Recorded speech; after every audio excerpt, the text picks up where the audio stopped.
Today we're going to talk to you about an animal encounter. So as part of the nature awareness sort of concept we've been presenting over the last bit of a while, in terms of a series approach to looking at nature in a more holistic way, a more focused way, and a much more immersive way. One of the things that can really bring you into that connection space with nature and the natural world and the ecosystems and the individuals that are within it is when you get the opportunity to have a direct nature encounter.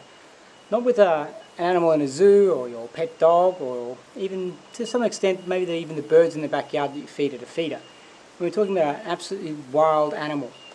Now I happen to be lucky, I'm living on a rural property and actually in the middle of nowhere. So I get a lot of animal encounters. And I'm going to share one of those with you today because it's very important that you see how to interact with that stuff in a positive way. Because some people would look at what I'm dealing with here, which are some snakes, and see them in a very negative light. Snakes are just very misunderstood creatures. Now these guys are carpet pythons here in southeast Queensland, and they're a beautiful animal.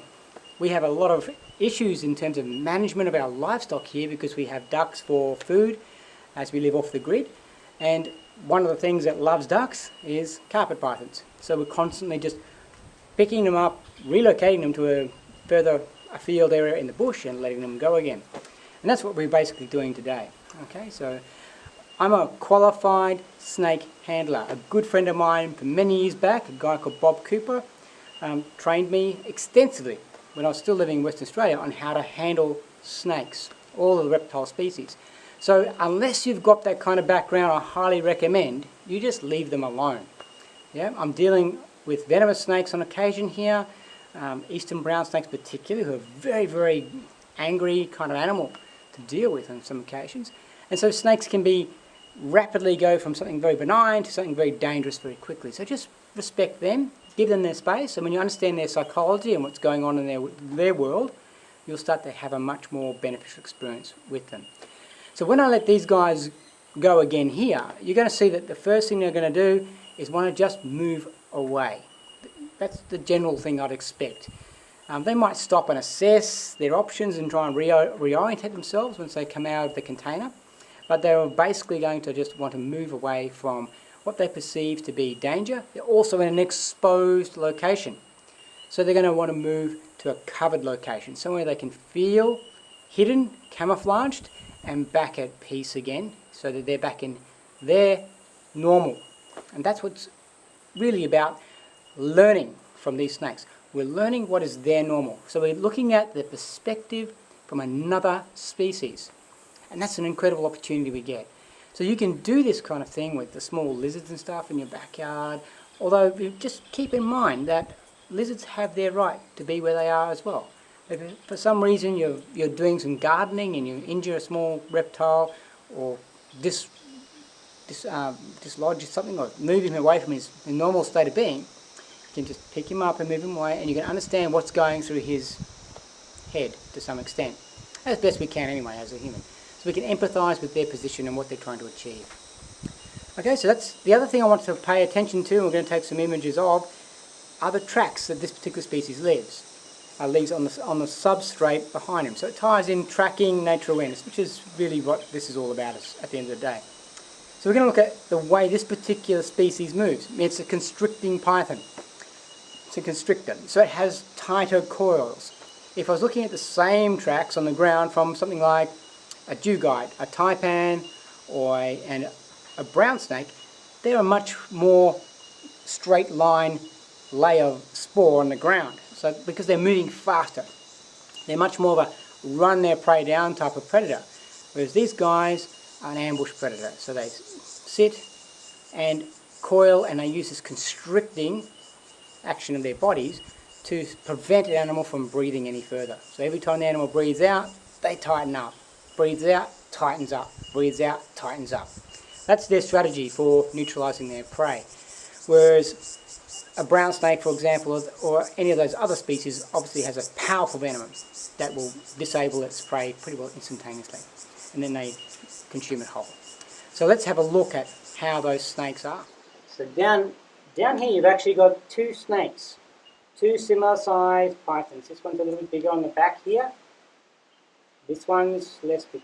What they're doing at the moment is they're just being released from the container and they're just reorientating themselves here. And they're not aggressive, they're just assessing what's going on. And in a minute they'll make their way off, probably in respective directions. So we'll just let them have their moment and then we'll see what they do. And the snake's flat, and there they go.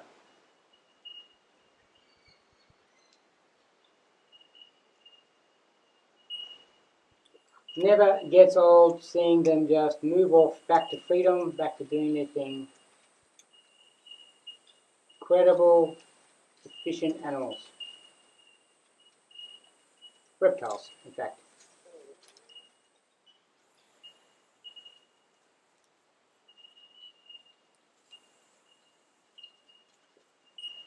So on the spore they leave behind, you can see the compact substrate where it's been packed down by their body weight. The structure of their underbelly is all clearly outlined there. And then their method of movement is very much in and out in that curved way, moving through. So that's the way of locomoting across the ground, which is their constrictive ability. Yeah, incredible. So this is a bigger member of the same species. So we've had a big run on snakes at the moment, but this is the third one plus a fourth one yesterday. This guy again has been released from the container, and you can see him in that flattened body shape. The flattened body shape is him trying to make himself appear bigger because he's obviously feeling not comfortable here. He's breathing, and you can see that breathing coming in and out, in and out. You see how the white of the belly has not been orientated back upwards again? So he's feeling a little bit vulnerable, a little bit stressed. The tongue's coming out to sniff the air. He's trying to figure out what I am, why I'm here, why he's here. He was in a dark place a minute ago and now he's out on the ground and it's daylight.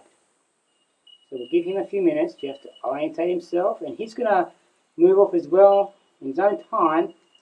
I want to see if he makes a different type of track pattern on the ground as he moves off. In the meantime, just enjoy his company and appreciate the beauty and the majesty of this particular species. Can you see the colour of his spots here? Yeah, and I can see his bottom. Yeah, and see the yellow and the creamy colour. And see his belly scales. They're about 1 centimetre across. See here, this belly scale from there to there, there to there. It's only small. Most of the venomous species, because they move more across the ground so fast, they have a big, long belly scale across there like that. Okay, so sometimes when we find, you know how we find their skins? When we find the skin, we can tell what generic species it is, whether it's a venomous snake or a non-venomous snake, or more importantly, if it's a constrictor.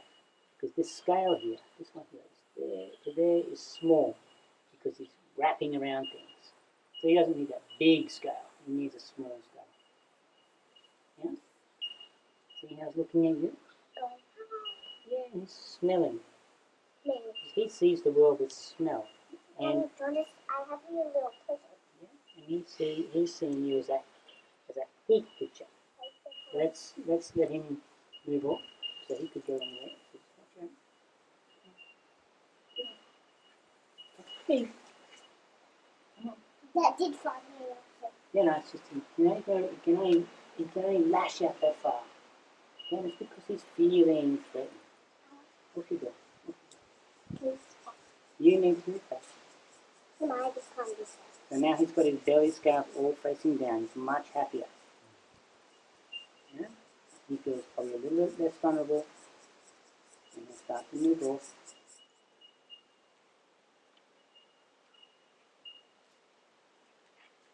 So that's that. That's 2 meters long, nearly. 2.5 maybe.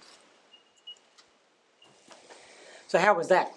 Pretty amazing thing to watch, isn't it? Watching a snake move off like that, watching how they look around, watch how they just travel across the substrate is an incredible experience.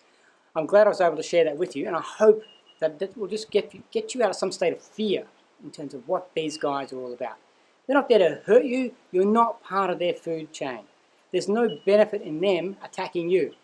Right? So if you understand the psychology that's going on there, you understand what is driving them to do certain actions, you can just work with them, avoid them, and be a healthy and happy cohabiter of the natural ecosystem around them. And that's all part of being nature aware.